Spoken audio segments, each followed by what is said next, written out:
At the intersection of 9th and University, you see a fire station. It's downtown in the distance. It's DMAC. And then there's the old Top Value Foods. In the distance is Mercy Hospital. Welcome to episode 21 of Blue.Green.Fusion, Blue Collar Jobs, Green Economy. I'm your host, Lee McQueen, and today's episode focuses on bootstraps and rainbows. This is Top Value Foods from the rear. We'll start off with community news and announcements, then go on into headlines and then the topic of the show. There's a lot to cover, so I'm going to dive right on in. About the Save-A-Lot, we've talked about the food desert in the north central area of Des Moines, and there is an update. They didn't have a meeting, but I did receive a notice by email. There is going to be a public hearing on the Save-A-Lot, on the commercial and retail aspects of the Save-A-Lot, that project through the Evelyn Davis Project. And that also includes a workforce social services area as well. But this meeting is going to focus on the retail aspect, which is a franchise through the Save stores.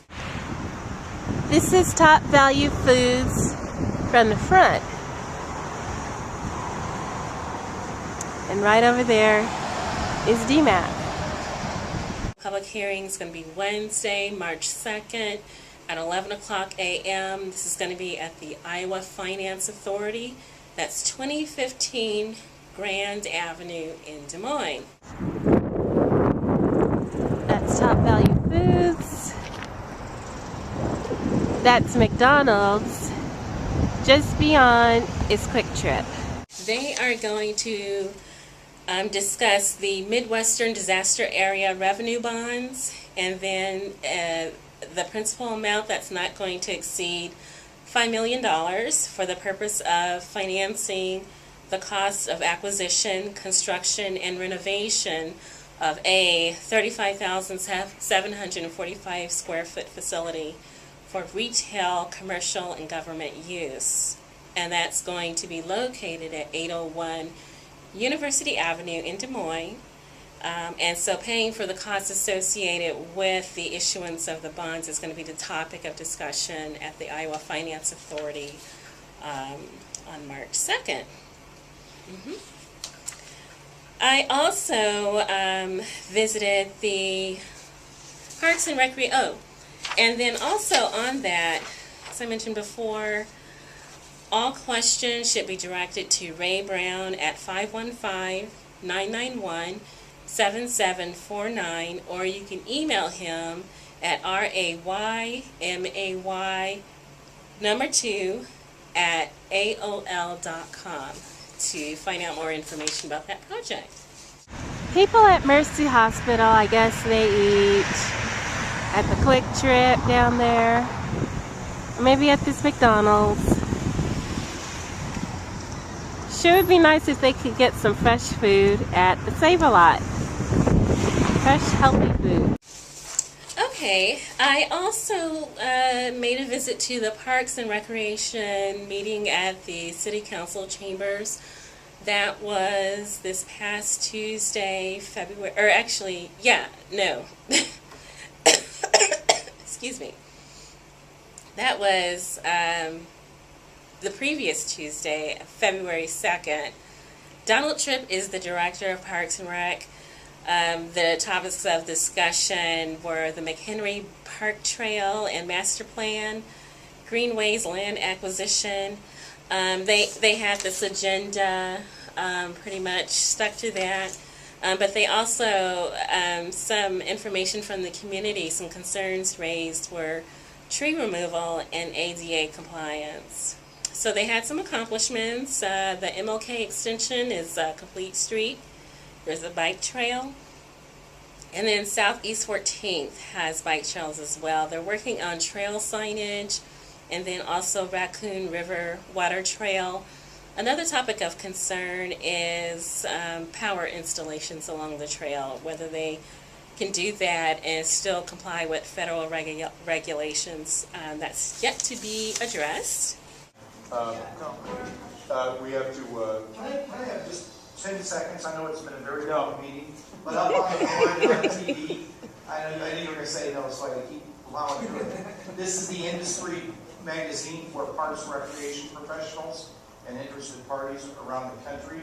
And I just wanted to take a second to congratulate you, because you'll see that their community spotlight for this issue is the city of Des Moines. There's 4 or 5 great pictures and a great story about the $150 million park and recreation investments we've made over the last many years. It's a great thing, and Don is recognized in there as a national leader in Parks and Rec, and I just wanted to congratulate you and the whole team. That's really impressive. I also visited the Des Moines Social Club, which currently is on Locust. For now, they are going to be moving to the Kirkwood Hotel very soon. But the last visit I was there this past week, it was for COSC Connects, which was a program on recycling that was put together with the Center on Sustainable Communities, the Metro Waste Authority, and then Recycle Me Iowa. They had exhibits there. One exhibit was a timeline on decomposition of various materials, whether something was recyclable or not, and then they provided vendor information and catering by Fresh, which is a restaurant here in town. And this little sheet kind of lists recycling options here in the Des Moines area. I can read them off real quick. Curb It, which is with the City and Metro Waste Authority, and then Recycle Me Iowa, area drop-off recycling centers, and that's also through Metro Waste Authority. You can work with apartment building manager or condo townhome associations. Curb It for Business, and that's Metro Waste Authority, and then Green Star Collection Services, and then also you can contact your garbage collector as well. But anyway, you can also call 515-244-0021, and that's Metro Waste Authority, or you can visit their website, nwatoday.com, to get a clear picture on what you can recycle and what goes where in the city. I am at the program at Center on Sustainable Communities, Recycle Me Iowa, and Metro Waste Authority at at Des Moines Social Club, and they have an exhibit, and I'll show it to you. There's a sign saying how long to decompose: wood, wool sock, cotton rag, and paper bag. So lots of educational information. How long to decompose, and they've got aluminum can, and then a tin can hanging up, and recommendations on reuse. And some plantain cans here. How long to decompose the glass bottle. Glass is 100% recyclable. It can be recycled endlessly. And information from the Salvation Army. And then some glass materials. And there's also a sign about Green Star. Plastic bags. Recycling plastic. And how long it takes to decompose.